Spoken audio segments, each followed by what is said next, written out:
नमस्कार, मी डॉक्टर रणजित थोरात। आज आपण फूड टॉक्सिसिटीवरती बोलणार आहोत। तर हे जे टॉक्सिन्स आहेत फूडमधून येणारे, ते कुठल्या कुठल्या फूडमधून आपल्या शरीरामध्ये टॉक्सिन्स येतात, तर त्याच्यामध्ये व्हेरियस केमिकल्स, अनेक प्रकारचे केमिकल्स आहेत जे अन्नपदार्थातून आपल्या शरीरामध्ये जातात। तर कुठले कुठले अन्नपदार्थ आहेत की त्याच्यातून शरीरामध्ये केमिकल्स जातात? तर रिफाइंड ऑइल्स, म्हणजे आता जे आपण रिफाइंड ऑइल सर्व खात आहे त्याच्यामध्ये भयंकर प्रमाणात केमिकल्स आहेत, त्याच्यामुळे टॉक्सिसिटी होती। त्याचप्रमाणे शुगर, साखर, जी आता फॅक्टरीमध्ये तयार होते साखर, अनेक केमिकल टाकून साखर तयार केली जाते, त्याच्यामुळे ती साखरही सुद्धा फार टॉक्सिक आहे शरीराला। त्याचप्रमाणे मैद्यामध्ये कुठलेही फार असे न्यूट्रिशनचे गुणधर्म नाही आहेत, तर तो मैदाही शरीराला फार टॉक्सिक आहे।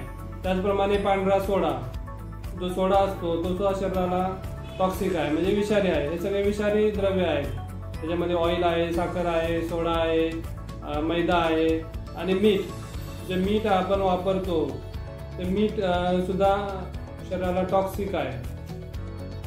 हायली प्रोसेस फूड, त्याच्यामध्ये अजिनोमोटो ऍड केलेले असतात, चायनीज फूड आहे किंवा हॉटेल फूड आहे ज्याच्यामध्ये टेस्ट मेकर ऍड केलेले असतात, तर ते शरीराला विषारी आहे। पॅकिंगचे फूड आहेत, वेगवेगळे डब्यामध्ये बंद केलेले पॅकिंगचे फूड असतात, तर हे सगळे शरीराला आपल्या विषारी आहे।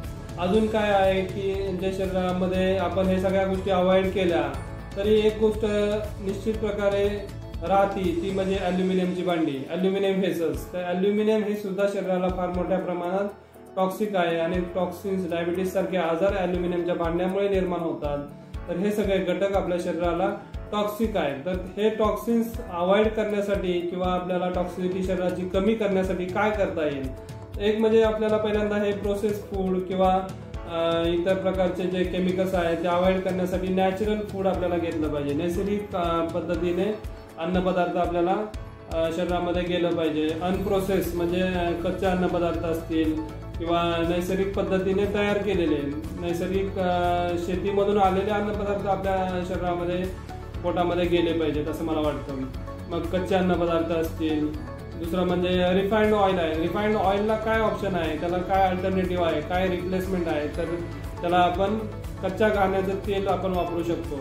तर घाण्याचं तेल, त्याच्यामध्ये करडईचं असेल, मोहरीचं असेल, शेंगदाण्याचं असेल, तर हे घाण्याचे तेल जर वापरले तर रिफाइंड तेलापासून होणारे दुष्परिणाम आपण अवॉइड करू शकतो। साखरेला काय अल्टरनेटिव्ह आहे, त्याला काय रिप्लेसमेंट आहे? तर साखरेला आपण सेंद्रिय गूळ किंवा नॅचरल सेंद्रिय साखर जी असते ती सुद्धा आपण वापरू शकतो।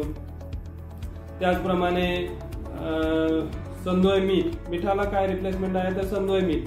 संदोय मीठ हे नैसर्गिक मीठ असतं जे अनप्रोसेस्ड असतं आणि त्याच्यामध्ये वेगवेगळ्या प्रकारचे जवळपास 25 प्रकारचे घटक आहेत। तेच आपण जर दुकानातलं मीठ बघितलं त्यात हार्डली 3 प्रकारचे घटक आहेत, सोडियम क्लोराईड आणि ऍडेड आयोडीन। तर हे सेंद्रिय मीठ किंवा संदोय मीठ हे शरीरासाठी फार उत्तम आहे, ते टॉक्सिक नाहीये। त्याचप्रमाणे अल्युमिनियमच्या भांड्याला काय पर्याय आहे? तर अल्युमिनियमच्या भांड्याला रिप्लेसमेंट म्हणून आपण लोखंडाची भांडी वापरू शकतो। लोखंडाची भांडी वापरून आपण जे अल्युमिनियममुळे होणारी टॉक्सिसिटी आहे ते अवॉइड करू शकतो। लोखंडाचे भांडे हे शरीरासाठी चांगले आहेत, त्यातून आपल्या शरीरातलं आयर्न सुद्धा वाढू शकतं। तर अशा प्रकारचे वेगवेगळे जे टॉक्सिन्स आहेत, त्याच्यामध्ये मी सांगितलं की ऑइल्स आहे, रिफाइंड ऑइल आहे, साखर आहे, मैदा आहे, सोडा आहे, मीठ आहे आणि अल्युमिनियमची भांडी आहेत, हे सर्व अवॉइड करून त्याच्याऐवजी आपण नैसर्गिक आहार घेतला पाहिजे, कच्चे अन्नपदार्थ खाल्ले पाहिजे, घाण्याचं तेल वापरलं पाहिजे, सेंद्रिय मीठ वापरलं पाहिजे। त्याचप्रमाणे नैसर्गिक पद्धतीने तयार केलेला गूळ असेल आणि लोखंडाची भांडी हे जर वापरलं तर निश्चित प्रकारे आपल्या शरीरातले विषारी द्रव्ये, टॉक्सिन्स हे कमी होऊ शकतात आणि टॉक्सिसिटी कमी झाल्यामुळे त्यापासून होणारे वेगवेगळे मोठमोठे आजार आहेत आज, तर ते कमी होऊ शकतात। तर डेफिनेटली आपण नैसर्गिक अन्नपदार्थ खायला सुरुवात करायला काहीच हरकत नाही, जे अगदी इझिली अवेलेबल जर करायचं म्हणलं तर होऊ शकतं। नमस्कार। व्हिडिओ जर तुम्हाला आवडला असेल तर मला फीडबॅक द्या, तुमचं लाईक, कॉमेंट्स आणि माझा यूट्यूब चॅनलला पण सबस्क्राईब करा। धन्यवाद।